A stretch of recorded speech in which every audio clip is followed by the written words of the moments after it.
नमस्कार, लोकमत राजस्थान में आप सभी दर्शकों का स्वागत है। मैं आपके साथ मोनिका राठौड़। आइए रुक करेंगे आज की कुछ खास खबरों की ओर। भारत और पाकिस्तान से तनाव के बीच अमेरिकी उपराष्ट्रपति का बड़ा बयान सामने आया है।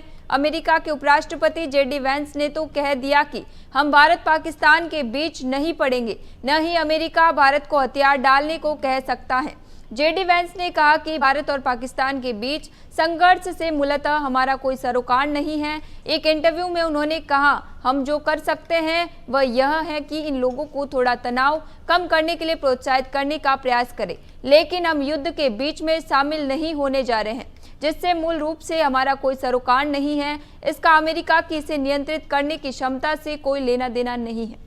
इंटरनेशनल मॉनेटरी फंड का एग्जीक्यूटिव बोर्ड आज तय करेगा कि पाकिस्तान को $1.3 बिलियन का नया लोन देना है या नहीं।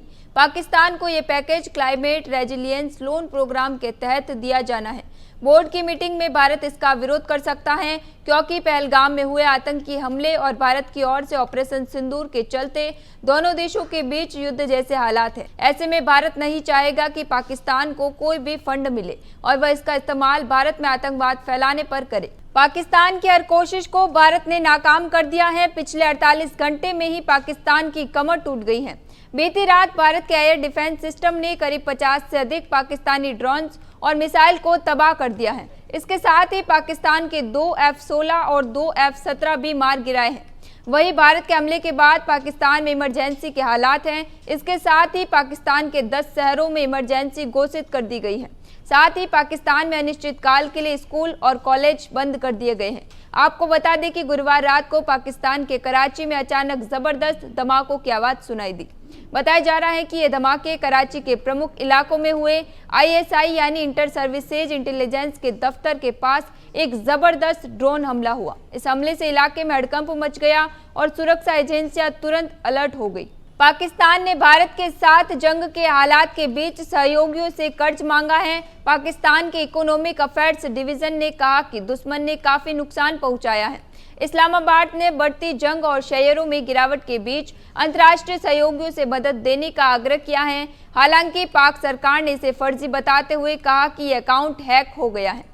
पाकिस्तान ने दावा किया है कि सोशल मीडिया प्लेटफॉर्म एक्स पर उसके आर्थिक मामलों के विभाग का अकाउंट हैक हो गया है, लेकिन जिस अकाउंट से दावा किया गया वो भी फेक निकला। ऐसे में सामने आ रहा है कि पाकिस्तान अपनी हालत छुपाने के लिए सोशल मीडिया टूल्स का भी इस्तेमाल कर रहा है और भारत के लगातार हमलों से उसकी कमर टूट गई है। पाकिस्तान के बलूचिस्तान प्रांत में बलूचिस्तान लिबरेशन आर्मी ने पाकिस्तानी सेना के खिलाफ हमले तेज कर दिए हैं। BLA ने दावा किया है कि उसने बलूचिस्तान के 1/3 हिस्से पर कब्जा कर लिया है। इसके साथ ही BLA ने इस क्षेत्र को पाकिस्तान से आजाद कराने की अपनी प्रतिबद्धता दोहराई है। रिपोर्ट्स के मुताबिक अफगानिस्तान और ईरान इलाके से सटी पाकिस्तानी चौकियों को छोड़कर सेना भाग गई। हाल ही में BLA ने बलूचिस्तान की राजधानी क्वेटा में पाक सेना के 4 ठिकानों पर हमला किया। इन हमलों में पाकिस्तानी सेना को भारी नुकसान उठाना पड़ा।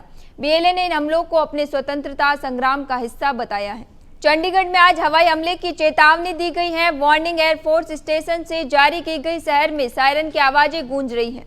वहीं चंडीगढ़ प्रशासन ने लोगों से घर में रहने की अपील की है। लोगों से घरों की खिड़कियों से भी दूर रहने को कहा गया है। वही बात करें राजस्थान की, तो यहां जैसलमेर में पाकिस्तान बॉर्डर से लगे गांव खाली कराए जा रहे हैं। बॉर्डर से 20 किलोमीटर के दायरे में गांव खाली कराए जा रहे हैं। आपको बता दें, भारत ने अपने डिफेंस सिस्टम S-400 से हमलों को नाकाम कर दिया। भारत ने LOC और इंटरनेशनल बॉर्डर पर पाकिस्तान के 50 से ज्यादा ड्रोन गिराए हैं। ऑपरेशन सिंदूर के बाद भारत और पाकिस्तान के बीच बढ़ते तनाव के मद्देनजर all India Muslim personal law board ने दोनों देशों से शांति और बातचीत के जरिए समाधान निकालने की अपील की है। बोर्ड ने कहा कि दोनों परमाणु संपन्न देशों के बीच युद्ध किसी हाल में स्वीकार नहीं है, क्योंकि इससे केवल विनाश ही होगा। पदाधिकारियों की एक विशेष ऑनलाइन बैठक हुई, जिसमें बोर्ड ने भारत पाकिस्तान सीमा पर जारी तनाव पर गंभीर चिंता व्यक्त की। बैठक में पारित प्रस्ताव में कहा गया कि बोर्ड राष्ट्र और उसके नागरिकों की सुरक्षा के लिए सरकार द्वारा उठाए जा रहे आवश्यक कदमों का समर्थन करता है। बोर्ड ने दोनों देशों से आग्रह किया कि वे अपने विवादों को द्विपक्षीय संवाद और चर्चा के माध्यम से सुलझाएं। प्रस्ताव में कहा गया कि युद्ध किसी भी समस्या का समाधान नहीं है और विशेष रूप से जब दोनों देशों के पास परमाणु हथियार हो तब ये और भी अधिक खतरनाक हो जाता है। ऑपरेशन सिंदूर के बाद पाकिस्तान को भारत ने एक और चोट दी है। जम्मू कश्मीर के सांबा में इंटरनेशनल बॉर्डर पर बीएसएफ को बड़ी कामयाबी मिली है। उसने पाकिस्तानी घुसपैठ की कोशिश को नाकाम कर दिया है। भारत के जवानों ने सीमा पर घुसपैठ कर रहे आतंकवादियों को मार गिराया है। जानकारी की माने तो भारत और पाकिस्तान के तनाव के बीच बीएसएफ यानी सीमा सुरक्षा बल ने सांबा जिले में इंटरनेशनल बॉर्डर के पास संदिग्ध आतंकवादियों की घुसपैठ के एक बड़े प्रयास को नाकाम कर दिया। बीएसएफ ने 7 आतंकियों की लाशें बिछा दी हैं। इन आतंकियों की पहचान जैश के आतंकवादियों के रूप में हुई है। बीएसएफ सूत्रों की माने तो ये घटना 8 मई की रात 11 बजे की है। रात के अंधेरे का फायदा उठाकर पाकिस्तान अपने आतंकियों की भारत में घुसपैठ कराना चाहता था, तभी बीएसएफ की नजर पड़ गई। बीएसएफ ने अंधाधुंध गोलियों की बरसात कर दी। इसमें जैश-ए-मोहम्मद के 7 आतंकी ढेर हो। फिलहाल के लिए इतना ही, फिर लौटेंगे एक नए सच के साथ। तब तक के लिए दीजिए इजाजत। नमस्कार।